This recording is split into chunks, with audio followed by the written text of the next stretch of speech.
ప్రాచీన అగ్నితో వెలిగిన గుహలో కెప్టెన్ వెంకటేష్ లోతుగా ప్రవేశిస్తాడు.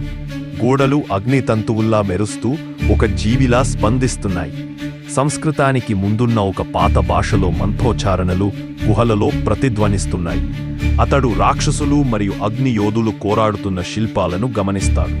ఒక శిల్పంలో ఒక యోధుడు మెరిసే త్రిశూల ముద్రతో కనిపిస్తాడు. అది అతని ముద్రతో భయానకంగా పోలి ఉంటుంది. అకస్మాత్తుగా వాతావరణం మారుతుంది. నీడలు అసహజంగా కదలుతున్నాయి. వెంకటేష్ తన ఆయుధాన్ని గట్టిగా పట్టుకుంటాడు.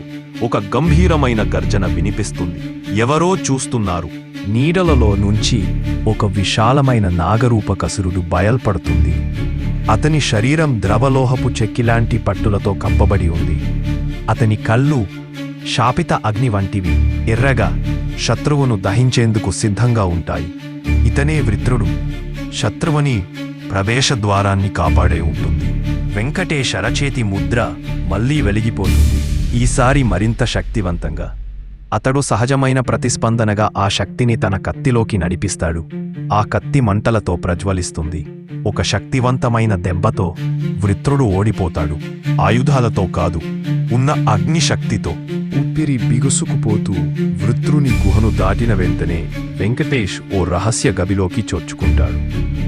ఆ లోపల శిలలుగా నిలిచిపోయిన పాతకాలపు ఋషుల వృత్తం. వారు కళ్ళు మూసుకుని శాశ్వత ధ్యానంలో ఉన్నారు. కేంద్రంలో ఒక అగ్ని క్రిస్టల్ శక్తితో తళతళలాడుతోంది. వెంకటేష్ దానివైపు నడిచేసరికి ఒక్కసారిగా ఒక దివ్య దర్శనం మెరుస్తుంది.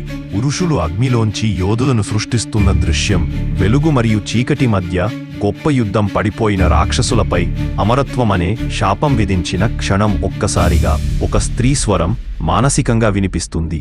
ఆ స్వరం మాయావి, దివ్యమైనది.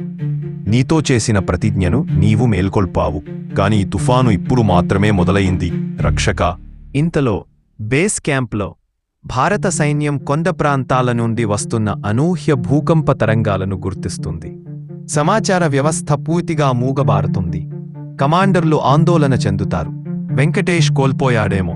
కోనుల్ మెహతా ఇంటెలిజెన్స్ అధికారులతో తీవ్రంగా వాగ్వాదం చేస్తూ అంటాడు, మనమే ఎదుర్కొంటున్నామో మనకే తెలియడం లేదు.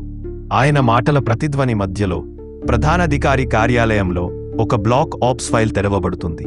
ఫైల్ శీర్షిక ప్రాజెక్ట్ చతుర్వేద, క్లాసిఫైడ్ అంటిల్ యాక్టివేషన్. దాని కింద రహస్యంగా టైప్ చేయబడిన వాక్యం, కెప్టెన్ వెంకటేష్ స్థితి తెలియదు. గుహలోని గదిని వీడి బయటకు వచ్చేటప్పుడు వెంకటేష్ను ఒక వృద్ధ తపస్వి ఎదుర్కొంటాడు. ఆయనే ఋషి అగ్నిరు. ఆ దేశంలో జీవించి ఉన్న చివరి ఋషి అగ్నిరు. నీ గురించి ఒక తాలూకు దృశ్యం చూచావు, కాని ధర్మం లేని శక్తి నాశనం మాత్రమే తీసుకువస్తుంది. ఈ భారాన్ని మోసేందుకు నీవు సిద్ధమా? వెంకటేష్ ఏమీ మాట్లాడడు. తన అరచేతిలో తలతలలాడుతున్న త్రిశూల ముద్రను చూస్తాడు. అలాగే గుహద్వారం దాటి ఎగసిపడుతున్న పొద్దుని అగ్ని జ్వాలల్ని గమనిస్తాడు. చీకటి మెల్లగా మేల్కొంటోంది.